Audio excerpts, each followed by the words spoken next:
welcome to the Huddle Breakdown with me, Laura Bradburn. We are back to a full lineup. We've all had our pre-seasons and we are match fit and ready to go.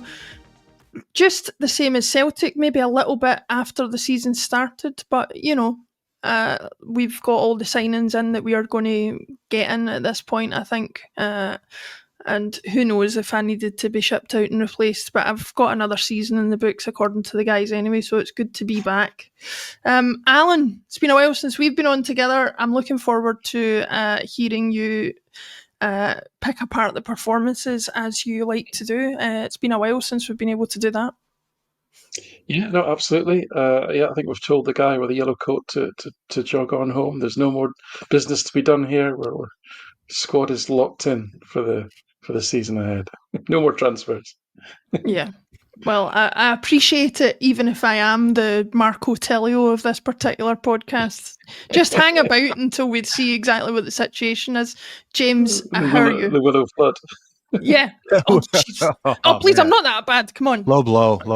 That's the ultimate insult, isn't it? You are the Willow Flood.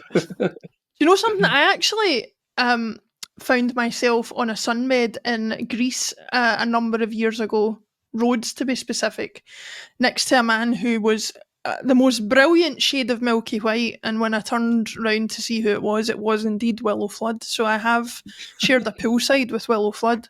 I don't know what that says about me or about him, but there you go. James, how are you? That's hot gossip. I'm good. My pinkish hue is due to the weather, and so I usually would be amongst the milky white.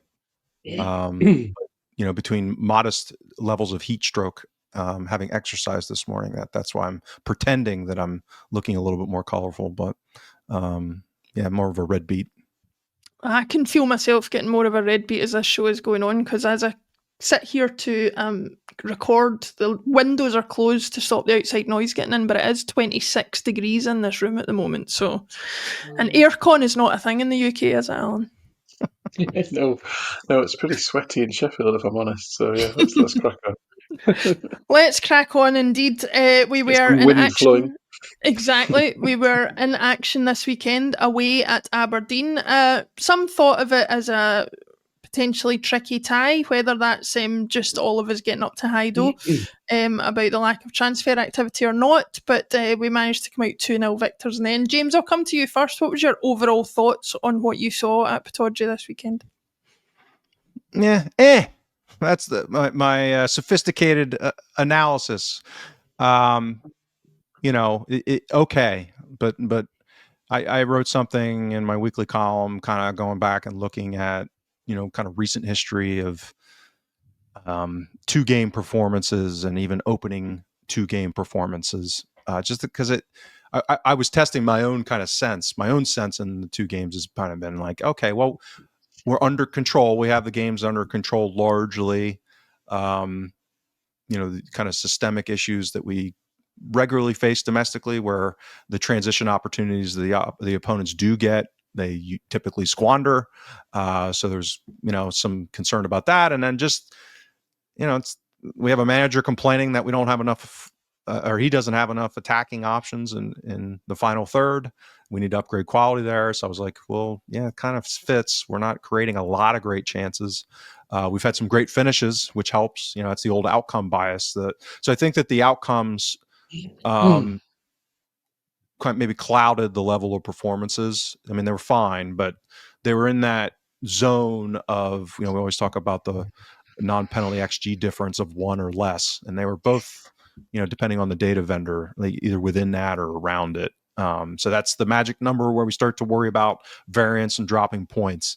So I think if this is kind of what I wrote about on Monday, it's like if this was in the middle of December with the fixture piling up and the weather's crappy and, you're like, you get those kind of performances throughout a season. But the fact that these are the first 2 kind of coming in fresh and after a preseason with, Engels and there's really no excuses other than the transfer market, which, is a legit one we're all worried about. But so yeah, I'd say kind of blah is the way I would assess it. But good to bank the 6 points, obviously. So that's always the thing. Like if you're playing not great, as long as you're still grinding out the 3 points at a time. That's better than the alternative. Yeah, you must have been in my mentions on Twitter because I made the mistake of tweeting about my dissatisfaction with the way that we were playing compared to Aberdeen. The first 25 minutes of the match only to be met after the final whistle of, well, what was the score? Which, of course, is the most important thing, but we're here to get into the nitpicky, which I'm sure we will do. Alan, your thoughts overall, are you much the same as James in terms of your overall view of the game, or is there anything else you'd like to add to that? I think probably because of the way people, my brain works, which is similar to everyone else's in the sense of my expectations weren't particularly high, therefore I was quite pleased. Really, yeah. So I was kind of a bit more upbeat than James, mainly for that reason. But the also other thing that occurred to me overall as an observation is, as much as there is general, I think I get much as I hate to try and generalise the Celtic support, but there does seem to be general unease around the lack of transfer activity, especially in the forward areas. Rodgers has made it perfectly clear what he feels he needs. It's not forthcoming. Any signings, even at this stage, it's doubtful they're going to be very impactful in the Champions League qualifier, and that's a bit of a big deal. Is that that obviously I think by nature Celtic fans are a little bit more critical and will tend to hold our club to account, even because of the trophies and the success. I think people are wise enough, as a rule, to know that if the performances aren't there across the club, and in this case in transfer activity, it won't stop people holding the club to account. I think that's a healthy attitude. Coming back to the realities of on the field. So one of the analogies that I'm probably going to get annoyed about is if we start making analogies to the 2021 season, because what at least we do have is we do have a coherent way of playing football, and if anything, I think Rodgers is maybe, to James's point, going into season 2, season 3 mode of being almost like controlling teams to death. But he's maybe doing that to mitigate the gaps in the forward areas, to mitigate the lack of depth on the bench in the forward areas. I mean, it was absolutely ridiculous. I mean, I think Carter Vickers had 139 completed passes, Scales 127. Tristy was only on the pitch for 20 minutes, and he managed like nearly 60. And Carter Vickers and Scales completed nearly 100 passes more than any other player.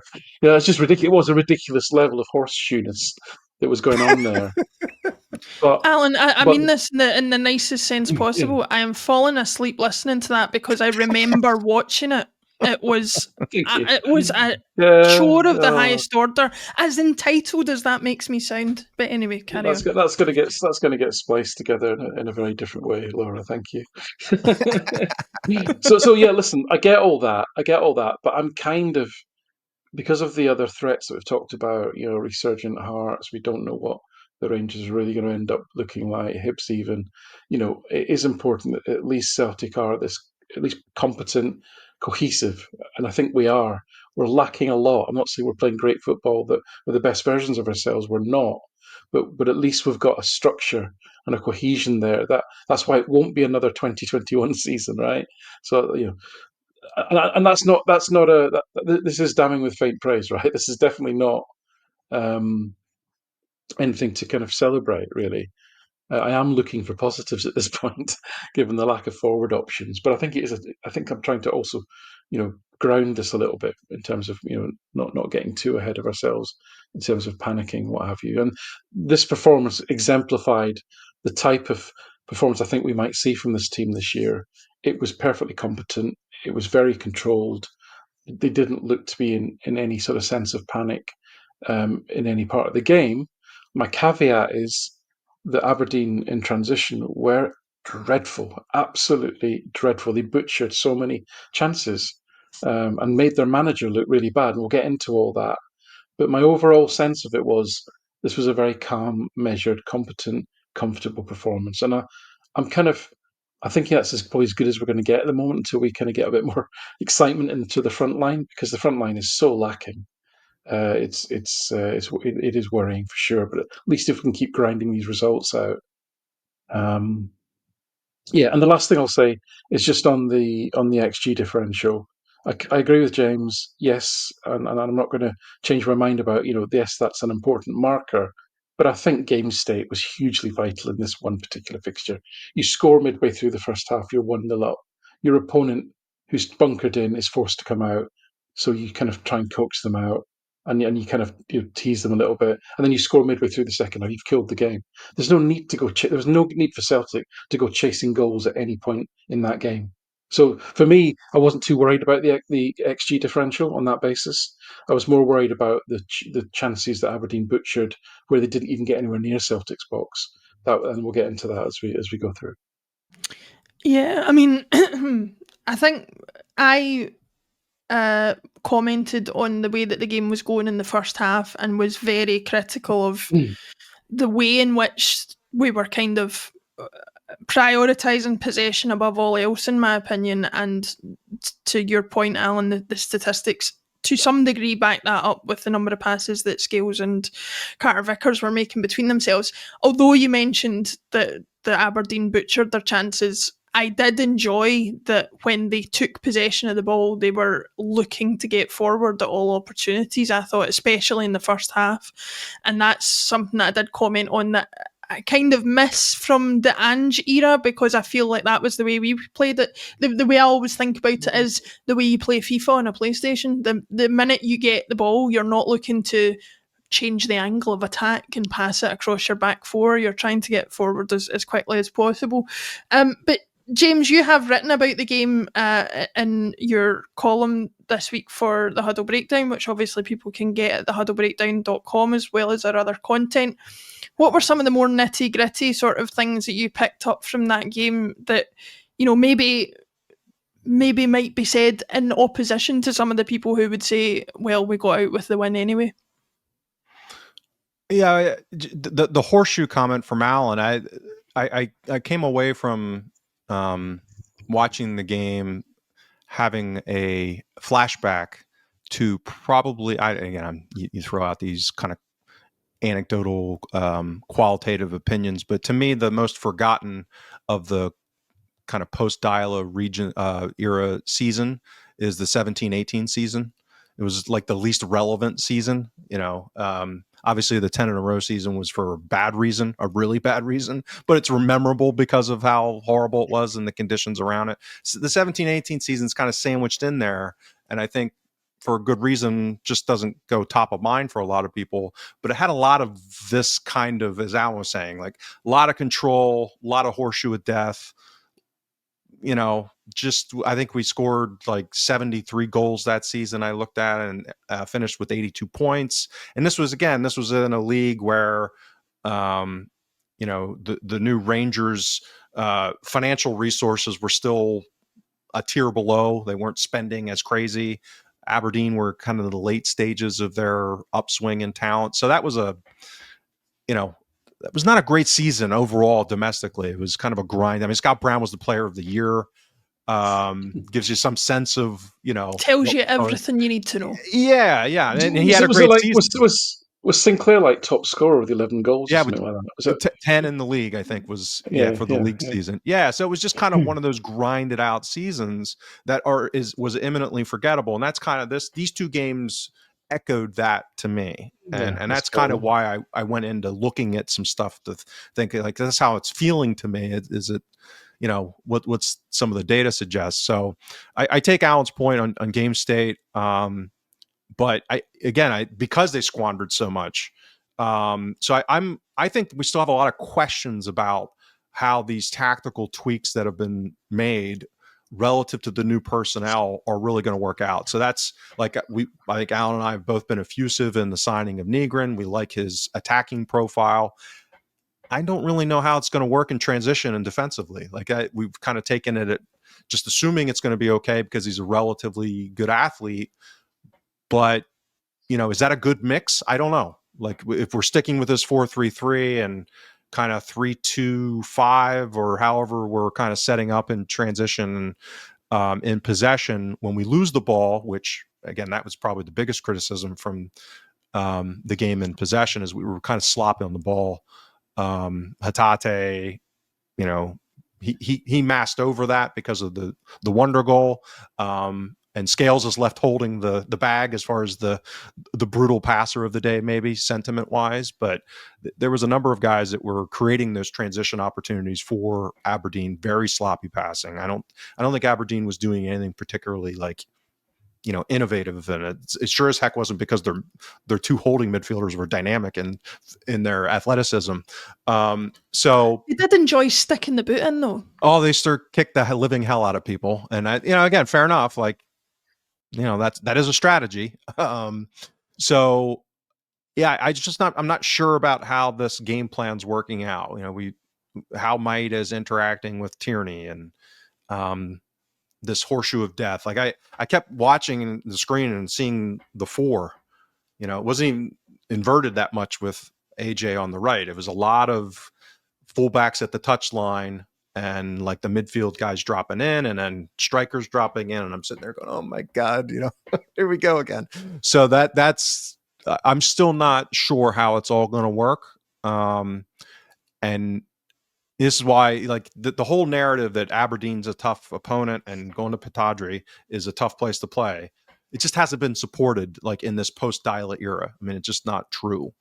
I wrote a piece about that a few weeks ago, looking at the new competitive dynamics in the league. And Aberdeen, we've dropped fewer points, rates of points to Aberdeen than the field, meaning that everyone, St. Johnson, Ross County, Livingston, if you take the 7 smaller clubs as a group, and I labeled them the field, they've taken more points off of Celtic on a rate basis, or on an average basis per game encountered than Aberdeen have, which is an indictment of Aberdeen, by the way. It's a huge one because as a collection, those teams generally have less than half of the resources that Aberdeen do. Yeah, it's a weird one. The especially the games at Celtic Park against Aberdeen. Not only are they usually a gimme of 3 points, we usually score quite heavily against them as well. Yeah, exactly. So they've been stuck in this kind of, have a go, thinking that they should do that or could do that on a lot of occasions. And I don't think that's what they did. I actually thought that the tactical setup, I'm curious to hear what Alan's view on that is. I mean, I thought they were coherent with their tactics. I mean, they thought they made it pretty hard given the way that we set up. And I think they imposed some of that horseshoe of death but basically it was a 4-4-2 out of possession. I think they were running.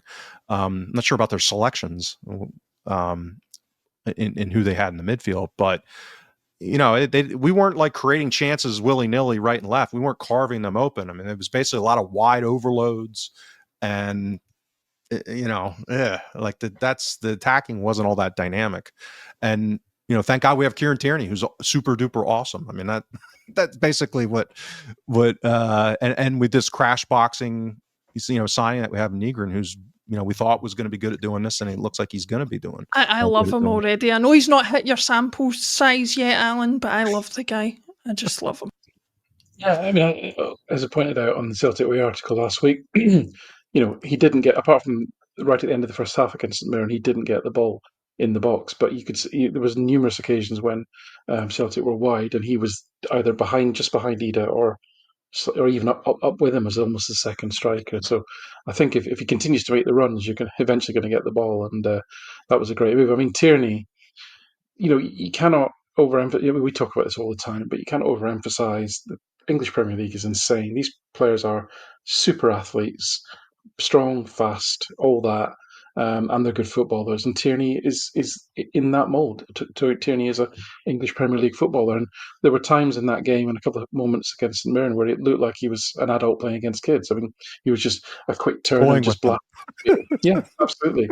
And when he gets fully fit and match ready, then he's hopefully going to be awesome. So that's going to be really exciting, I think, part of it. But back to Aberdeen, so I'm a huge skeptic as far as Jimmy Tillene is concerned. We're over a year in, and I still couldn't tell you what his footballing philosophy is. Right, I couldn't tell you. a lot of the times I couldn't tell you when he sets up his team, what is it that he's trying to do? What are the consistent aspects of what he's asking his team to do? But I thought, to be fair to him, that he at least had a plan, and having a plan is better than no plan. And he had a plan at the weekend, and that plan was 4 at the back, 2 sitting, and because it was Nilsson and Shinnie, he didn't expect them to get up and down the pitch. They just had to sit in front of the back 4, and then he basically wait for mistakes, wait for turnovers, and then attack with 4 at pace. That was the plan, and it might sound straightforward, and play and a mid block again. This mid block we talk about, so don't fall too deep onto your own box. And I thought it's a decent plan. That is a coherent way to play against Celtic, especially now that I'm pretty settled. That unlike Ange and unlike last season under Rodgers, it looks like that when we lose the ball, we're only going to keep 3 players back, right? So this is hugely risky because normally the last few seasons we've kept 4 back, one of the full backs, McGregor, and 2 centre backs. I can show you. I'll do this on Thursday. I'll go into this in detail and show you many instances when both fullbacks were up high and we lost the ball, and it was 3. And so Aberdeen gambled. Aberdeen gambled that if they played a 6 and 4, and that when they won the ball, they could attack with that 4, and they'd still have at least at worst, for them, it would be one kind of 1v1 across the front line. What happened? And we gave them plenty of opportunities. Scales, Hatate in particular, but others as well. Losing the ball in central midfield areas and then allowing them to counter. What Tillene couldn't have reckoned on was the absolute abject failure of them to take advantage of any of these opportunities. Really, I mean, the one shot that they did have in the first half. From the French guy, Horseshoe, who looks really exciting player, actually. Really, really keen to see more of him. Was from a handball in front of John Beaton. I mean, that was the only shot they actually created. All the other opportunities. There was another I counted. So I was counting them all up. There was another 1, 2, 3, 4, 5, 6, about 7 or 8 chances in the first half they had to break on Celtic, and they butchered every single one of them. So that, I think, his players let him down. But then what Tillene did in the second half was he pushed the team another 10 yards further forward, or at least the forward players tried to press Celtic higher. And weirdly, that meant that they weren't as effective in transition because there was a disconnect then between the Nilsson and Shinnie and then the 4 forwards. Yeah. So when they were losing the ball, it was Celtic players tend to pick up. So there wasn't as many transitions in the second half, even though they'd, on the face of it, been more aggressive and pushed up higher, which is interesting from a tactical point of view to study the dynamics of why that is. And I'd love to get Gavin's view from an Aberdeen perspective why that was actually less effective, even though you think they're being more aggressive. So that was on Tillene, and then not bringing on Morris till too late. Morris is their player of the year, and the guy never starts, right? So that tells you a little bit about some of their attacking options. But they've got, like Celtic, they've got real issues in the forward areas. They've lost a lot of goals in McGrath and Kevin Nisbet, and did they lose another forward? I can't remember, but they did. I think they mentioned it during the game, but I can't remember who it is. Yeah. Papa Gay, they lost as well. So those 3 players, were instrumental in a lot of their goal contributions last season. They've lost them, so there's and they look like they're struggling to fill those shoes. I mean, as I say, the Oshish guy looks good, Milanovic looks good, but they're not. They've only played like 2 games, so it'll take time for them to settle, really. So yeah, I thought really interesting. I thought the way Aberdeen set up, I thought it was coherent. I thought it made sense. But I think his players let him down, Jimmy Tilley, on the day. Yeah. I'll come back to you on some of the more Celtic-related observations, one in particular that we were talking about before we started recording. But James, I wanted to ask you, you kind of hinted at it, and it's something that I observed and tweeted about during the game, the kind of crowded nature of the way that Maeda and Tierney are playing at the moment. Now, Kieran Tierney, without a doubt, is head and shoulders probably the best player that we have. You can see, as Alan mentioned, how much better of a footballer he's become since going down playing at the pace and intensity of the Premier League. He has undoubtedly come back a better player than he... Laura, sorry Sorry to interrupt you. I'll just say this because I'll forget otherwise.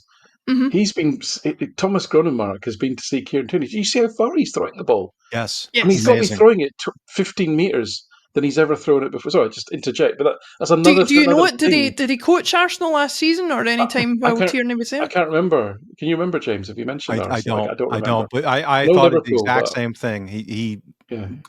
great long throw technique. I mean, it's obvious when you see a player that has their technique down because the ball explodes out of his arms. I mean, now you just need to get him to throw the damn thing instead of putzing around. And I'm sure one of the Rangers players got done for a foul throw, I'm sure, which is a rarity, but I'm sure I saw that there. No, wasn't the Rangers player, it was a Birmingham player when I was watching the Kyogo's debut. Let's not talk about that. But yeah, Sorry, James, I Laura. was going to come back to you on Tierney. The observation I was making was Tierney, as great as he is, there was definitely a kind of element of, to my eye, him and Maeda getting a little bit in each other's way, taking up similar positions. Whether it's that Tierney just hasn't begun to play quite the way that Rodgers wants, or whether it's something that's not been picked up in the coaching yet, I just felt like they were a little bit. Tierney was getting the better of it and obviously set up the goal, so that kind of masks over anything for him. But Maeda, I think part of the reason he had a quieter game, in my opinion, was because of that kind of crowded space for him and Tierney.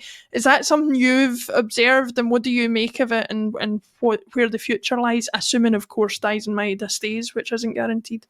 Yeah, I think the first thing I'll say is that I think Maeda is suffering from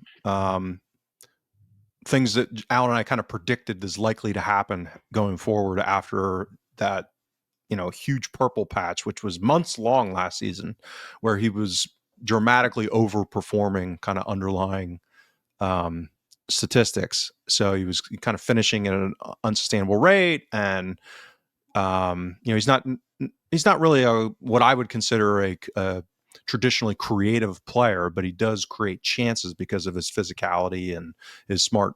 He's a very smart player. And he had stopped randomly falling over, which he seems to have started doing again. Well, right. So that's the old confirmation bias thing, which is if the guy you forget about those things when the guy's closing, or executing on finishing, or more so than not.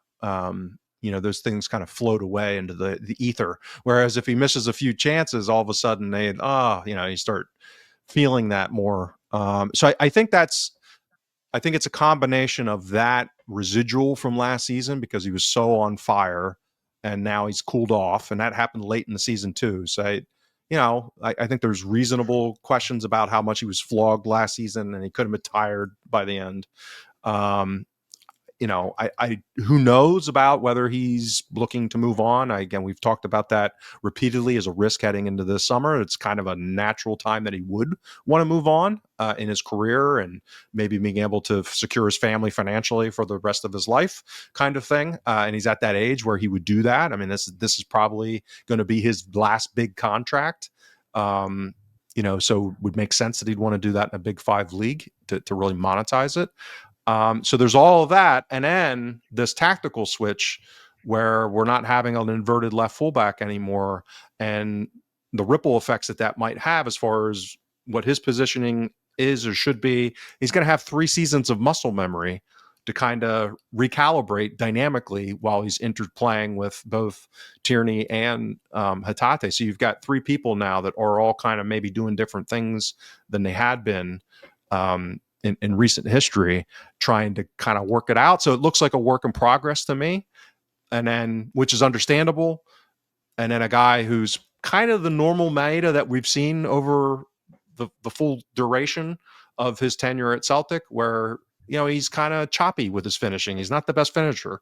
Like, that's pretty resolute in the data. He just got really hot for a number of months last season. So I think it's kind of back to normal. And, if he's not having that space and being wide in possession with not a lot of people around him, where he can do that one move he has when he blows by people and then either gets in for a 1v1 with the keeper or crosses it. I'm not sure about him in the Scott Sinclair role as the inverted forward.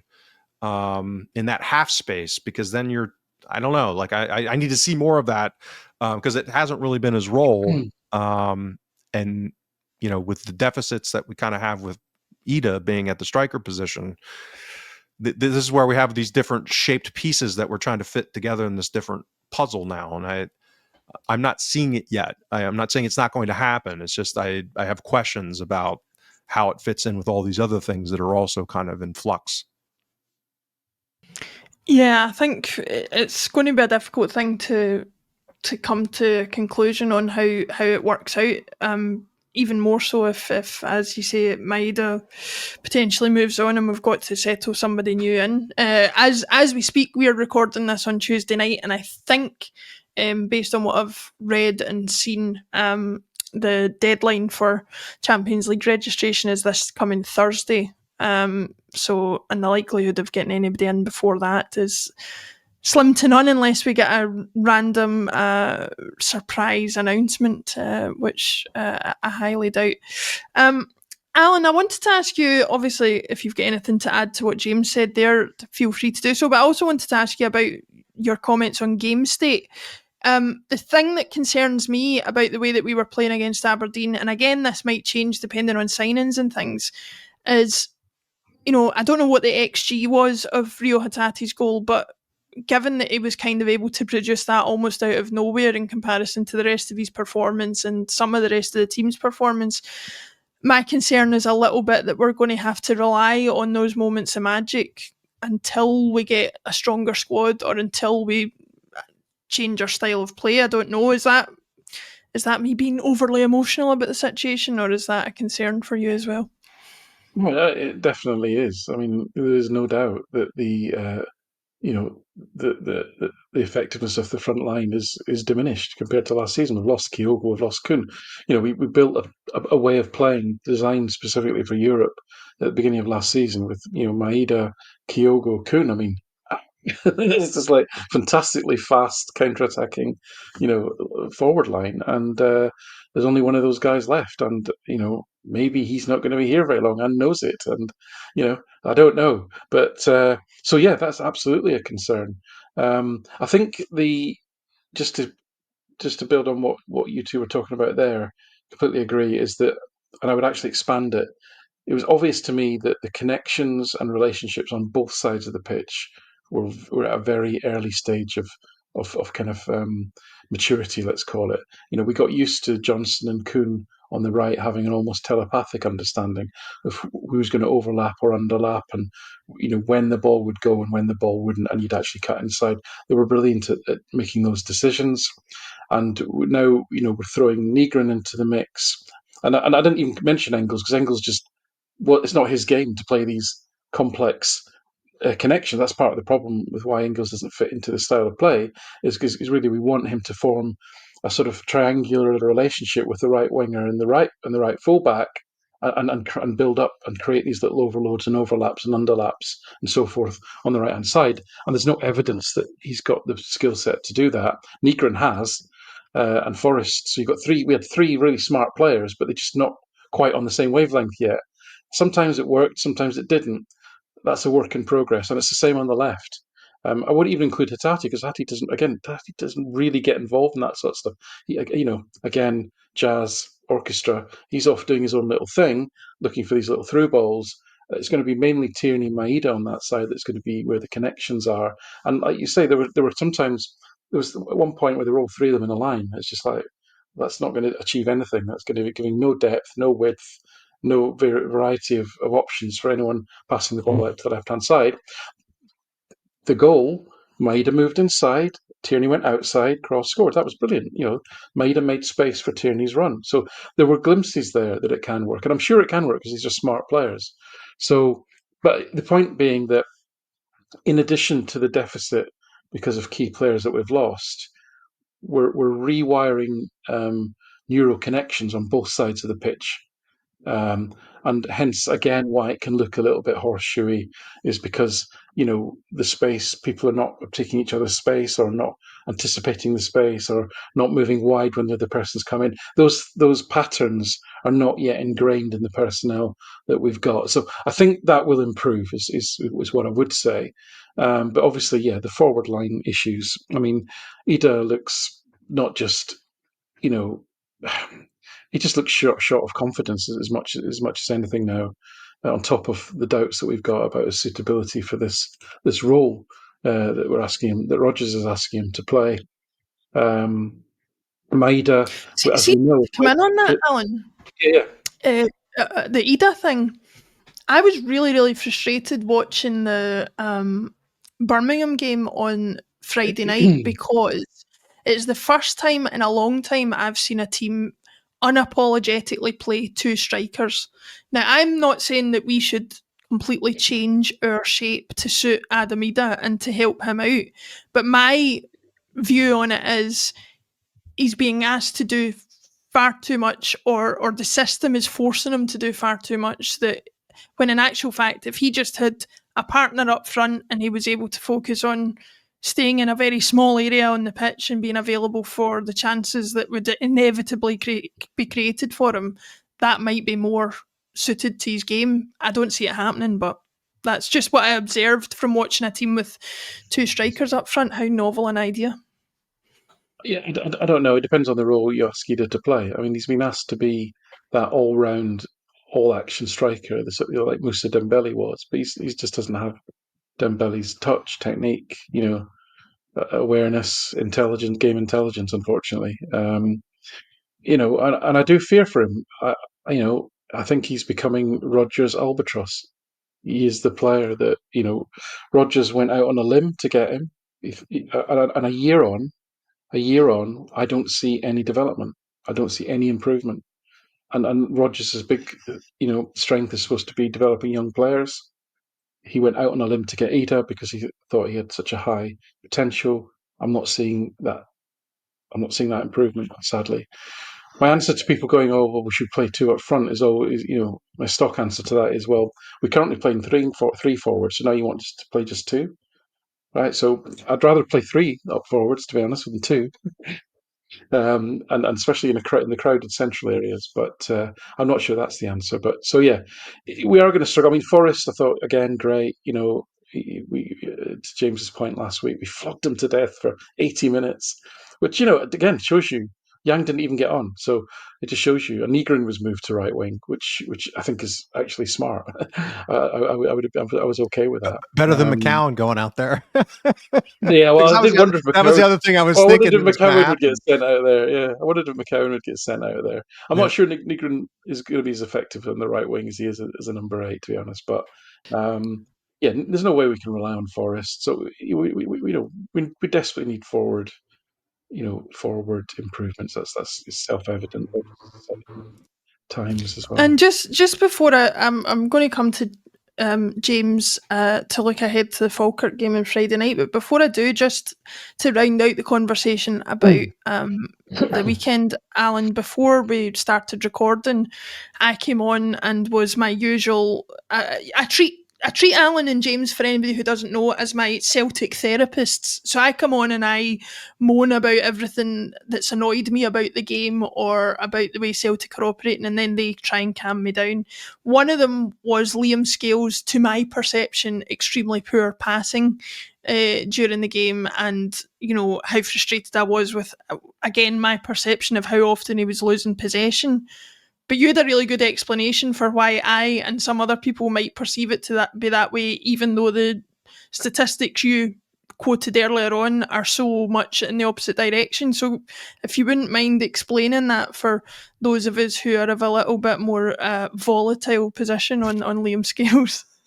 I'll try again, because I was trying to agree with your sentiment, but just not for the reasons that you thought.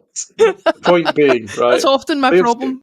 Liam Scales, 127 passes completed at 96%, right? So if I just said that, if I said that's his passing stats, right? That sounds amazing. It sounds really consistent. It sounds like he's hugely involved in the game. 96% pass completion, That's incredible. That's really high, right? That is true. What is also true is he twice gave the ball away with what we call these pack turnovers. Which means that you give the ball away and the opposition can then break, and you basically your own players are out the game at that point, and you kind of get a minus score, if you like, for doing that. And that only happened twice. So you sort of think, okay, 127 passes completed. He failed with maybe, I don't know, I can't remember how many it was, maybe 8 passes, let's say. And 2 of them, though, were material chance creation opportunities for Aberdeen. That doesn't sound a lot, but the XG potential of those 2 moments, were probably a bit scary. So that's the issue with Scales, is that he just has these. He could be on his rhythm with his passing, and then at some point in the game he's going to pass it straight to the winger, right, with a free open field in front of them, sort of thing. So he's not the worst culprit. I mean, Hatate was responsible for 4 of those pack turnovers, which all created transition opportunities, and which Aberdeen, as I say, then proceeded to absolutely butcher. And this is why when you look at the passing statistics, fine, look at the number of passes, look at the completion rate, but then look at the pack passing. How many of these passes were actually beneficial to the team in terms of forward progression, taking opponents out of the game, and then look at the other side of that equation, how many actually harmed your own team because they led to turnovers and transition opportunities to the opposition. So you look at all of those things, and then the other aspect to it would be, well, did they actually create any chances as well? I mean, what chances did they create? I mean, I think the Opta's a bit funny. I think what they're doing is they're adding what I would call a secondary assisting pass with assisting passes and calling them chances created is weird, because when you look at their Opta's data, they give XA, expected assist values, to players who haven't set up any chances. So I think they're munging secondary Almost like an assists XG chain. Yeah. Yeah, it's like a XG chain thing, I think, is what they're trying to do. So they said, oh, Negrin created 7 chances. Well, he only created 6 directly, and 1 he was the secondary assistant. But 6 is an impressive number. But again, look at the XG value. The cumulative XG of those 6 chances was only 0.43. So they weren't massively great chances that he was creating. Albeit, again, context. I thought it was brilliant the way that he saw quickly the space that Hatate was in and executed the pass perfectly to him. And as we know with Hatate, if you give him space and time on the ball, he can do brilliant things. It's just if you close him down quickly, then there's more of an issue. So yeah, that's the full kind of, that's how I would look at passing. It's that package of things that build the narrative around the passing. So Liam Scales can be prolific and accurate on the face of it, and still be incredibly detrimental to the team on 1 or 2 occasions. What I think of the colloquial term is bomb scare filtered in there. So I just real quick. So I think that this introduces some of this kind of puzzle challenge, which is, generally speaking, and I think Rodgers, it seems to hold the same view, is that Scales is viewed as the better ball progression center back. But there's downside to that, meaning that there will be times when he doesn't do a great job at it, which creates these transition periods. Well, if, as Alan pointed out, this horseshoe structure is going to leave us with more of a 1-3 situation, or even 1-2, even worse, in these periods of transition, does the kind of cost benefit analysis change with a trustee who's a safer passer, probably, not as dynamic, if he's going to be less vulnerable to these pack turnovers? And I'm not saying he is, by the way. I think that's part of why he's not a great fit, is he doesn't offer the upside of Scales, and he'll still have the bomb scare moments, kind of like Starfelt did. So I think he's more along those profiles. But I think this is where JSP, as everyone's calling him now, thank God, may be a major difference maker, meaning that you may get a skewing of the risk reward and a little bit of pace in there. So that's the issue. Like, if we're going to have a 1-2 with McGregor and Carter Vickers and Scales, neither of those guys are fast enough. They're competent speed, but that's the trusty, big thing that really helped in Europe is he's got that next gear and pace in recovery and kind of just the athleticism to cover ground. So I think this is where I'm pretty bullish on JSP and what he'll offer, which is kind of the happy medium between Trusty and Scales. And hopefully we'll see some of this is pedigree we're going on and what he's done in the Premier League 2, which is having some of that Scales line splitting with less bomb scare and the speed and the physicality to do more recovery when they inevitably do go wrong. Because we're going to need it. If we're going to go with 1-2, that's going to be a big issue in transition. Yeah, especially when I might be being a little bit unfair, but I certainly think mobility is not one of Carter Vickers' strengths either. So, yeah, so having JSP in there to potentially up the pace at the back is definitely going to be something I'm looking forward to seeing. Hopefully he will be in action pretty soon, because as always with Celtic, we've signed a player that, according to the manager anyway, is not entirely match fit, which seems to be our... the worst version of that, by the way, was Georgios Giacomakis. I remember him signing in the summer and he basically wasn't match fit until about October, I remember, which was crazy. I don't know what was going on there. But anyway, I know you guys are going to go into the Aberdeen match in even more detail with Martin later on in the week. So for anybody who doesn't know, we have a second Huddle Breakdown podcast that's later on in the week behind our paywall with Martin and the guys, and they go into a little bit more detail on some of the stuff we talk on this show. If you want access to that and all previous episodes, you can do so by subscribing to our Substack at huddlebreakdown.com, and we really appreciate your support if you choose to do that. James, let's look ahead to, we've got Falkirk at home in the League Cup on Friday.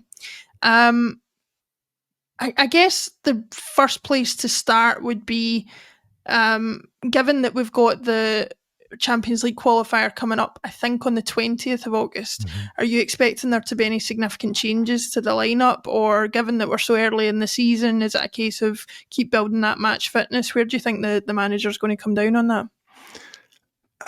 Given his history, I would suggest the latter. I mean, I'd love to see Sinisalo be the cup keeper and some rotation. I think a lingering, latent, huge risk of the season is Callum McGregor, and we basically do not have depth behind him, in my opinion anyway, as far as a suitable alternative to play this system, basically, meaning that he's going to be able to have the mobility to cover ground, maybe not the best out of it, but at least competent mobility, and have the dynamism and build up on the ball in order to be... If you forgot about Bernardo, we've got Bernardo. That's a whole... we don't have time for that debate, but so I my view is he's not an alternative in that regard. Not at the level, like, at home against Falkirk maybe, but not on an aspirational level. If McGregor pulls his hamstring and misses 3 or 4 Champions League games, like I think we're in big bother. But so I'd like to see some rotation. I suspect we probably won't because the depth is so kind of dire. Maybe you get a McCowan start, that kind of thing. But the other thing is, I mean, I would not underestimate Falkirk.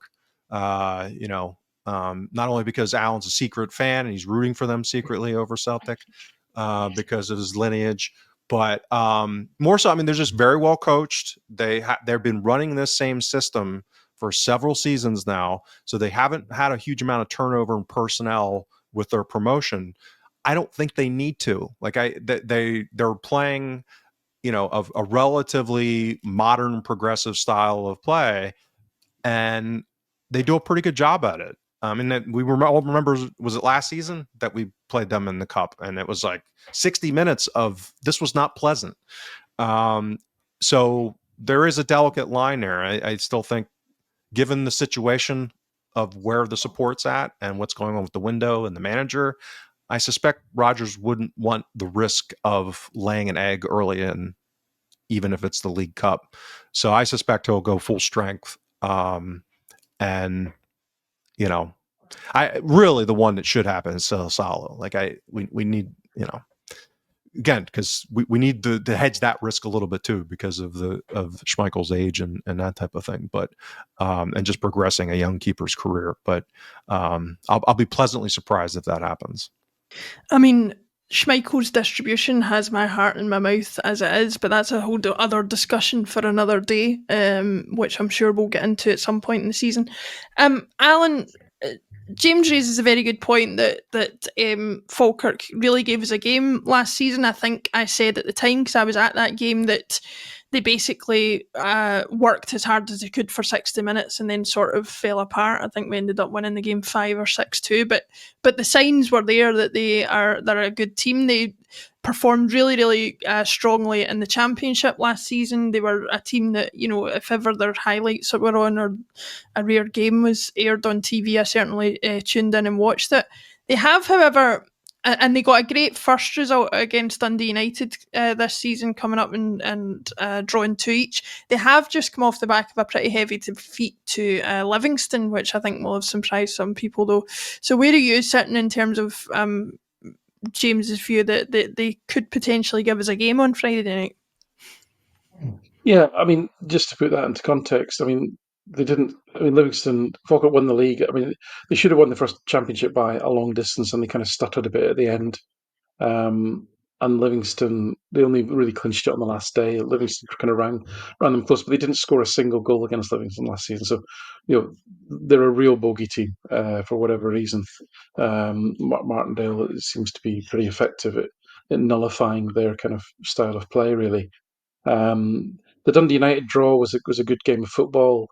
A few of their players who literally have come up from the third tier into the championship, and McGlynn's been pretty good about refreshing the team. He's a few stalwarts that like Callum Morrison, who'd scored a tremendous number of goals. He was let go, etc. So he has been quite kind of decisive about refreshing the team. But a lot of players they had, they're playing the third tier. And that Dundee United game, one or two of them looked a little bit like, shit, this is really fast. This is really fast and physically not quite used to this. So I think they'll adjust to that because their structure, their system is greater than any weakness in any individual.